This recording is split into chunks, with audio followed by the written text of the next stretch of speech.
November 2025 গুজরাটের ভবনগড় শহরের Bharatnagar police স্টেশনে ভীষণ আতঙ্কিত অবস্থায় হাজির হন ফরেস্ট ডিপার্টমেন্ট অ্যাসিস্ট্যান্ট কনজারভেটর শৈলাশ খাম্বালা।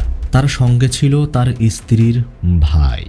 এরপরে শৈলাশ পুলিশকে জানান তার স্ত্রী নয়না এবং তার 2 সন্তান মেয়ে প্রথা এবং ছেলে ভাব্য কোথাও খুঁজে পাওয়া যাচ্ছে না। তিনি আরও বলেন 5 নভেম্বর 2025 গুরু নানক জয়ন্তীর সকালে তিনি প্রতিদিনের মতো হাঁটতে বার হয়েছিলেন, কিন্তু ফরেস্ট কলোনির ভিতরে থাকা নিজের সরকারি কোয়ার্টারে ফিরে এসে শৈলাশ দেখলেন বাড়িটা একেবারেই ফাঁকা। কোথাও নয়না নেই, বাচ্চারাও কোথাও দেখা যাচ্ছে না। প্রথমে তার মনে হয় নয়না হয়তো বড় মেয়ে প্রথা আর ছোট ছেলে ভাব্যকে সঙ্গে নিয়ে সুরাতের বাড়িতে চলে গেছে। আসলে 1 সপ্তাহ আগে দিওয়ালির ছুটিতে নয়না তার বাচ্চাদের নিয়ে শৈলাশের কাছে ভবনগড়ে এসেছিলেন। 5 নভেম্বর ছুটির দিন শেষ, তাই নয়না ও তার বাচ্চাদের সুরাতে ফিরে যাওয়াটাই স্বাভাবিক মনে হচ্ছিল।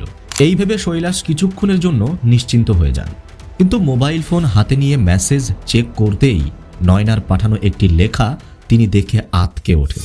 মেসেজে লেখা ছিল, আমি সবচেয়ে দূরে চলে যাচ্ছি, প্রথা আর ভাব্যকেও আমার সঙ্গে নিয়ে যাচ্ছি। এত বছর ধরে আমি খুব কষ্টে বেঁচে ছিলাম, এবার আমাকে বাঁচতে দাও, আমাকে খুঁজে বেড়াবে না, আমাকে বাঁচতে দাও, আমাকে বাঁচতে দাও। মেসেজ পড়া মাত্রই শৈলের সঙ্গে সঙ্গে নয়নাকে ফোন করলেন, কিন্তু নয়নার ফোন তখন বন্ধ ছিল।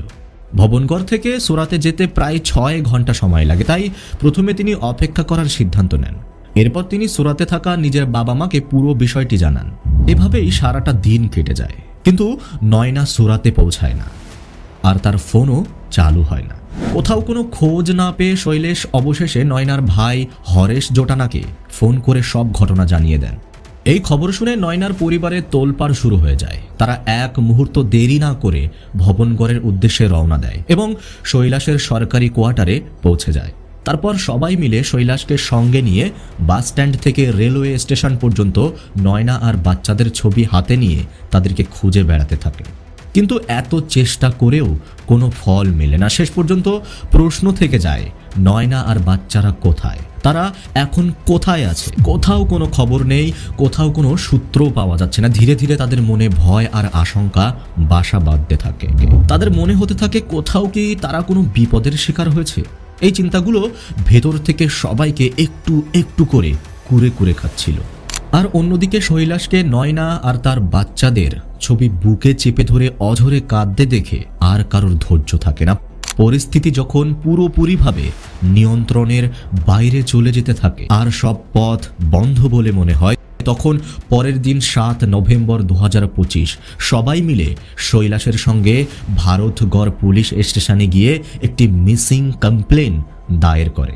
ঘটনার গুরুত্ব বুঝে পুলিশ সঙ্গে সঙ্গেই একটি মিসিং রিপোর্ট নথিভুক্ত করে খোঁজ শুরু করে দেয়। মাত্র কয়েক ঘন্টার মধ্যেই একজন ফরেস্ট অফিসারের স্ত্রী এবং তার 2 সন্তানের নিখোঁজ হওয়ার খবর পুরো শহরে ছড়িয়ে পড়ে। কিন্তু যে ঘটনা প্রথম থেকে একটি মিসিং কেস বলে মনে হচ্ছিল, আসলে তার পেছনের সত্য ছিল আরো অনেক বেশি ভয়ঙ্কর আর জটিল। কারণ নয়না আর তার বাচ্চাদের খোঁজ করতে গিয়েই পুলিশের সামনে এমন একজন নতুন মানুষের নাম উঠে আসে, যার পরিচয় প্রকাশ পেতেই এই মামলাটি আরো ভয়ঙ্কর রূপ নেয়। ঘটনাটি এতই ভয়াবহ ছিল যে তা শুধু ভবনগড় নয়, পুরো গুজরাট রাজ্যকে নাড়িয়ে দেয়। এই ঘটনার প্রতিবাদে মানুষ বাড়ি থেকে বেরিয়ে ন্যায় বিচারের দাবিতে ক্যান্ডেল মার্চ পর্যন্ত করতে বাধ্য হয়, অর্থাৎ মোমবাতি ধরিয়ে মিছিল করা হয়। ওয়েলকাম, আমি শাহিদ, আর আজকের case the case of Khambala family murder case. November 2025 forest department SCF হিসাবে চাকরি করছেন 39 বছর বয়সী শৈলাশ খাম্বেলা। প্রায় 15 বছর আগে তিনি নয়না বেনের সঙ্গে বিয়ে করেছিলেন। তাদের 2টি সন্তান ছিল, 13 বছরের মেয়ে প্রথা এবং 9 বছরের ছেলে ভাব্য। এরই মধ্যে শৈলাসের পোস্টিং এই 15 বছরের ভিতরে নানা জায়গায় হয়েছে, তাই নয়না ও তার বাচ্চারা প্রায় সবসময় সুরাতে শৈলাসের পরিবারের সঙ্গেই থাকত। এই ট্রান্সফারগুলোর মধ্যে 2024 সালে শৈলেশ দাহোদ থেকে প্রমোশন পেয়ে রোজার RFO পদে ভবনগড়ে পোস্টিং পান। ফরেস্ট ডিপার্টমেন্টের কাজ এমন ছিল যে শৈলাস পরিবারকে সময় দেওয়ার জন্য বাড়ি যেতে পারতেন না, তাই ছুটির সময় নয়না আর বাচ্চারা তার কোয়ার্টারে এসে থাকত। ঠিক এভাবেই এবারও দিওয়ালির ছুটিতে নায়না বাচ্চাদের নিয়ে শৈলাসের ভবনগড় ফরেস্ট কলোনির কোয়ার্টারে এসে উঠেছিলেন। 7 নভেম্বর 2025-এ পুলিশ নয়না বেনের সমস্ত তথ্য সংগ্রহ করে, আধার কার্ড থেকে শুরু করে তার ছবি পর্যন্ত। তারপর তারা ওয়্যারলেস মেসেজের মাধ্যমে ভবনগড় জেলার সব পুলিশ স্টেশনে এই তথ্য ছড়িয়ে দেয়। পুলিশের একটি দল ফরেস্ট কলোনির আশেপাশে সব সিসিটিভি ফুটেজ সংগ্রহ করতে যায়, অন্য একটি দল নয়না বেনের ফোনের CDR বের করছে, আর তৃতীয় দল খাম্বালা পরিবারের আত্মীয়দের জিজ্ঞাসাবাদ শুরু করে। তদন্তের 24 ঘন্টা পার হয়ে গেছে, কিন্তু এতক্ষণেও পুলিশের হাতে কোনো শক্ত প্রমাণ ধরা পড়ে না। পরের দিন 8 নভেম্বর 2025-এ শৈলেশ পুলিশকে জানায় যে একজন সিকিউরিটি গার্ড তাকে বলেছে নয়নাবেন আর বাচ্চাদের তিনি অটোরিকশায় কোথাও যেতে দেখেছেন। অবশেষে শৈলাসের মাধ্যমে পুলিশের হাতে একটি শক্ত প্রমাণ আসে। পুলিশ সঙ্গে সঙ্গে সেই সিকিউরিটি গার্ডকে জিজ্ঞাসাবাদের জন্য ডেকে আনে, কিন্তু যেখানে নতুন প্রমাণ পাওয়া গেছে সেই স্থানেই পুলিশের চোখে একটি রেড ফ্ল্যাগ পড়ে, যা আরও সন্দেহের ইঙ্গিত দেয়। পুলিশের সিসিটিভিতে কোথাও দেখা যায়নি যে নয়না বেন এবং তার বাচ্চারা ফরেস্ট কলোনি থেকে বের হয়েছে। একই সঙ্গে নয়না বেনের মোবাইল ফোনের শেষ লোকেশনও ফরেস্ট কলোনির ভেতরেই ছিল। এমনকি যে সিকিউরিটি গার্ড আগে অটোতে তাদের যেতে দেখেছে বলে দাবি করেছিল, সেও পরে সেই কথা থেকে সরে যায়। যে শৈলাস এই কয়েকদিন নিয়মিত পুলিশ স্টেশনে আসছিল, সে হঠাৎ কাজের অজুহাতে সুরাতে চলে যায়।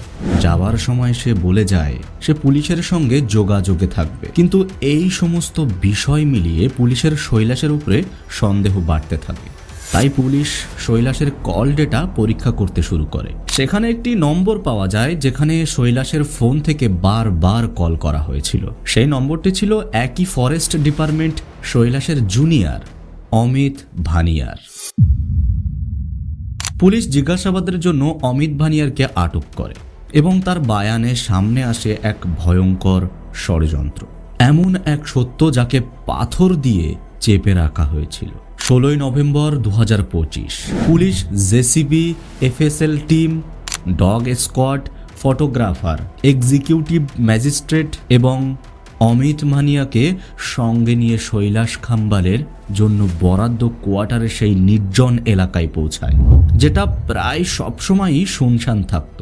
একই সঙ্গে পুলিশ নয়না বেনের মায়ের বাড়ির লোকেদেরও খবর দিয়ে সেখানে ডেকে আনে। এই ফাঁকা জায়গায় পুলিশ দুটি স্থানে খনন শুরু করে, একটা হচ্ছে এক্সকেভেশন সাইড A এবং একটা হচ্ছে এক্সকেভেশন সাইড B। কিন্তু সাইড A তে 6 ফুটের বেশি কিছু খুঁড়েও পুলিশ কোনো তথ্য পায় না। এতে পুলিশের কপালে চিন্তার ভাঁজ পড়ে যায়। তবুও পুলিশ সাইডটি আর একটু খুঁড়তে বলে। মাত্র আধা ফুট দূরে যেতেই গর্ত থেকে ভয়ঙ্কর দুর্গন্ধ ছড়িয়ে পড়ে।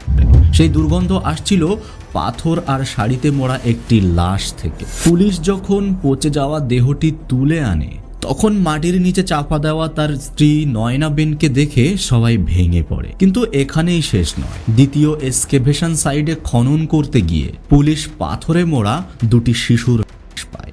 পরিচয় নিশ্চিত হওয়ার পর জানা যায় তারা প্রথা এবং ভাব্য। এরপরে পুলিশ দেরি না করেই 3টি দেহই পোস্টমর্টমের জন্য ভবনগড়ের একটি জেনারেল হসপিটালে পাঠিয়ে দেয়। এরপর FSL টিম মৃতদেহের সঙ্গে পাওয়া জামা কাপড়, বালিশ এবং বেডশিট সেখান থেকে জব্দ করে এবং তারপরে সেগুলো তারা ফরেনসিক তদন্তের জন্য পাঠায়। এবং প্রমাণ সংগ্রহের জন্য পুলিশ নিউ ডগ স্কোয়াডকে শৈলাসের কোয়ার্টারে নিয়ে যায়। সেইখানে যাওয়া মাত্রই কুকুরগুলো দেওয়াল থেকে সোফা পর্যন্ত বাড়ির প্রতিটি কোণা সুখে পরীক্ষা করতে থাকে। কিন্তু বেডরুমে পৌঁছাতেই কুকুরগুলোর আচরণ হঠাৎ আক্রমণাত্মক হয়ে যায়। তারা জোরে জোরে চিৎকার করতে থাকে। ঠিক তখনই এফএসএল টিম বেডরুম এবং আশেপাশের এলাকা থেকে বিভিন্ন নমুনা সংগ্রহ করে এবং এই প্রাথমিক ফলাফলের পরই পুলিশের সন্দেহ পুরোপুরি নিশ্চিত হয়ে যায়। তারা আর কোনো সময় নষ্ট না করে শৈলাস খাম্বালকে গ্রেপ্তার করে এবং তীব্র জিজ্ঞাসাবাদের জন্য তাকে নিয়ে যায়। একই সঙ্গে পোস্টমর্টম শেষ হওয়ার সঙ্গে সঙ্গেই নয়না বেন, তাদের মেয়ে প্রথা এবং ছেলে ভাব্যর শেষকৃত্য সম্পন্ন করা হয় বাকি পরিবারের সদস্যদের উপস্থিতিতে। কাল পর্যন্ত যারা এইভাবেই নিখোঁজ ছিল, আজ তাদের এই অবস্থায় দেখার জন্য পরিবারের চোখে কাতরতা ভরে যায়। তারা বিশ্বাসই করতে পারছিল না যে শৈলাস একজন পিতা ও স্বামী হয়ে এমন কাজ করতে পারে। অবশ্যই এর পিছনে একটা কারণ ছিল যে 15 বছরের বৈবাহিক জীবনে নয়না বেন কখনোই শৈলাসের সঙ্গে কোনো মনোমালিন্য বা ঝামেলা সৃষ্টি করেনি। নয়না বেনের পরিবার বলেছিল যদি এই কাজ সত্যি শৈলাস করে থাকে তাহলে সে একা 3 জনকে হত্যা করে তাদের লাশ পাথর দিয়ে বেঁধে এত দূরে টেনে নিয়ে যাওয়া, এত বড় গভীর গর্ত খুঁড়ে অল্প সময়ের মধ্যে চাপা দেওয়া তার পক্ষে সম্ভব ছিল। তাই তারা পুলিশের কাছে আরও কয়েকজনের জড়িত থাকার সন্দেহ প্রকাশ করে। অনেক প্রশ্নের উত্তর এখনও অসম্পূর্ণ ছিল, তাই পুলিশ শৈলাসকে জিজ্ঞাসাবাদ শুরু করে সত্য জানার জন্য। কিন্তু শৈলাস যে শুরু থেকেই মিথ্যার জাল পেতেছিল এবং পুলিশকে বিভ্রান্ত করছিল এবং তার সব মিথ্যা ধরা পড়ার পরেও পুলিশের সামনে সে মিথ্যা বলতে থাকে। শৈলাস বেন পুলিশকে বলে দিওয়ালির ছুটিতে নয়না বেন বাচ্চাদের নিয়ে ভবনগড়ে আসার পরপরই তাদের মধ্যে ঝগড়া হয়। সে চাইছিল নয়না আর তার বাচ্চারা সুরাতেই তার বাবা মায়ের সঙ্গে থাকুক, কিন্তু নয়না জেদ ধরেছিল এবং বলেছিল সে তার সঙ্গেই ভবনগড়ে থাকবে। এই ঝগড়া 4 দিন ধরে চলে। অবশেষে 5 নভেম্বর রাগের মাথায় সে নয়না বেনকে হত্যা করে ফেলে এবং ধরা পড়ার ভয়ে বাচ্চাদেরও ফেলে লাশ গর্তে ফেলে চাপা দেয়। তারপর সে তাদের গায়েব হয়ে যাওয়ার নাটক করে। অবশ্য শৈলাসের কথাই ছিল অর্ধেক সত্য অর্ধেক মিথ্যা, কিন্তু সে আত্মবিশ্বাসী ছিল যে আগের মতো এবারও পুলিশ তার মিথ্যায় আটকে যাবে। তবে সে বুঝতে পারেনি এবার পুলিশ তার থেকে এক ধাপ এগিয়ে আছে। সিডিআর চেক করে পুলিশ শৈলাসের ফোনের সূত্র ধরে তার জুনিয়র অমিত ভানিয়ার পর্যন্ত পৌঁছে গেছে। অমিত জানায় 2 নভেম্বর শৈলাস স্যারের নির্দেশে সে 2 জায়গায় গর্ত খুঁড়েছিল।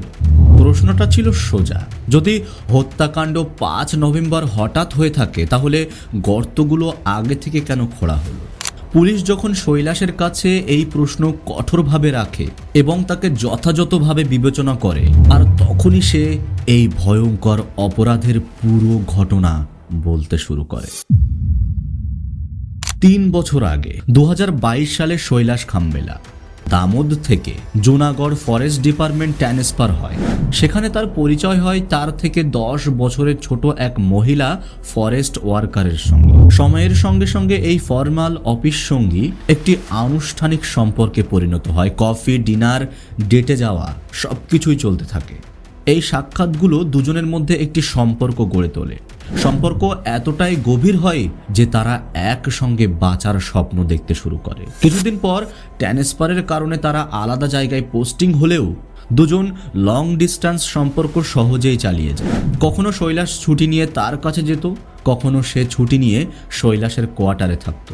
শৈলাস তার প্রতি এতটাই আসক্ত ছিল যে তাকে দেখার জন্য অফিসে ছুটির অনুমতি পেতে সে যে কোনো মিথ্যা বলতো।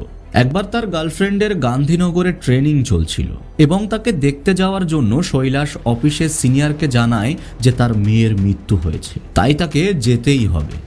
কিন্তু কে জানতো একদিন সে মিথ্যাকে নিজ হাতেই বাস্তব রূপ দেবে। নভেম্বর 2025 শৈলাসের বাইরের সম্পর্ক তখন 3 বছরের পুরনো। তার গার্লফ্রেন্ড তাকে এতটাই ভালোবাসতো যে তাকে পাওয়ার জন্য যে কোনো সীমা পার করতে রাজি ছিল। আর শৈলাসও তাকে নিজের জীবনসঙ্গী বানাতে চাইতো। সুরাতে নয়না আর তার বাচ্চাদের থাকার কারণে শৈলাস তার সম্পর্কটা স্বাধীনভাবে চালাতে পারত, কিন্তু ছুটির সময় পরিবার ভাবনগরে আসার সঙ্গে সঙ্গেই তার গার্লফ্রেন্ডের সঙ্গে তার দূরত্ব বাড়তে শুরু করে।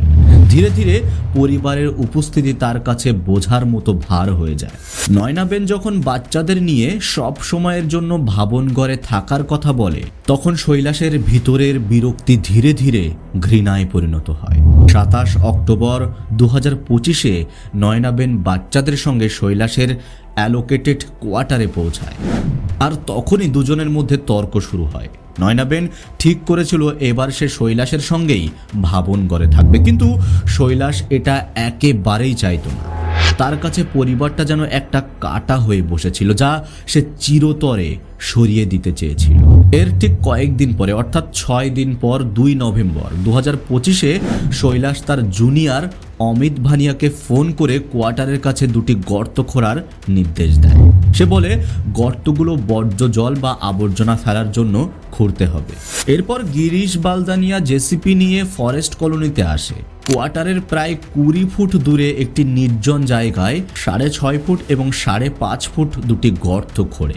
এরপরে সব প্রস্তুতি শেষ, এখন শুধু সঠিক দিনের অপেক্ষায়। 5 নভেম্বর গুরু নানক জয়ন্তীর কারণে স্কুল, সরকারি অফিস সবকিছুই বন্ধ ছিল। ছুটির কারণে মানুষ সাধারণত দেরিতেই উঠত। ঠিক এই সুযোগটি কাজে লাগিয়েই শৈলাস সেই দিনটি বেছে নেয় এবং এই পুরো ষড়যন্ত্র চলাকালীন শৈলাস তার গার্লফ্রেন্ডের সঙ্গে ক্রমাগত কথা বলত।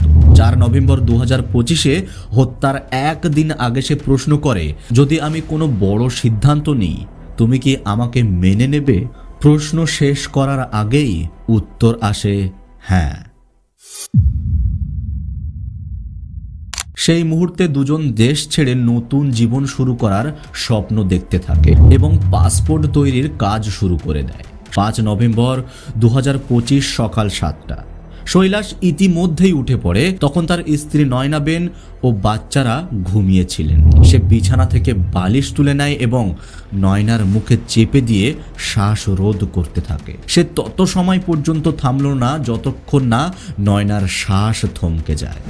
এমনকি একে একে নিজের বাচ্চাদেরও এভাবে করে।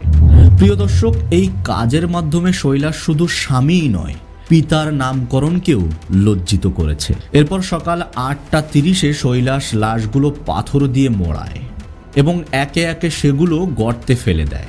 একটা গর্ত দরজা দিয়ে আটকে দেয় এবং আরেকটি গর্ত ঘরের গদি দিয়ে ঢেকে দেয়। এরপরে ষড়যন্ত্র সম্পূর্ণ করার পর সে বাড়ি ফিরে আসে, কিন্তু তার একটা ভুলই সব খেলা ফাঁস করে দেয়। শৈলাস নয়নাবেনের ফোন এরোপ্লেন মোডে নিয়ে যায়। তারপর তার নিজের নম্বরে নয়নাবেনের ফোন থেকে একটি মেসেজ পাঠায়। সে ভেবেছিল এতে সন্দেহ তার উপরে পড়বে না, কিন্তু এই একটা ছোট্ট ভুলই পরে তার পুরো পরিকল্পনার ধাক্কা হয়ে দাঁড়ায়।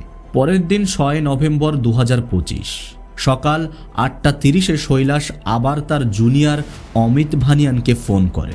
সে মাটির ডাম্পার আনার নির্দেশ দেয়। 2 ঘন্টার মধ্যে 2টো ডাম্পার কোয়ার্টারের কাছে এসে পৌঁছায়। শৈলাস তাদেরকে গর্ত পর্যন্ত নিয়ে যায় এবং মাটি ফেলার সঠিক জায়গা দেখায়। যখন ফরেস্ট গার্ড গর্তগুলোর দিকে এগোতে থাকে, তখন শৈলাস চিৎকার করে বলে, এখানে এসো না, আমি একটা সাপের উপরে পা দিয়েছি, ও যে কাউকে কামড়ে দিতে পারে। সাপের ভয় পেয়ে ফরেস্ট গার্ড আর সেখানে যায় না। এরপর শৈলাস 2টো গর্তই মাটি দিয়ে ভরাট করে দেয়।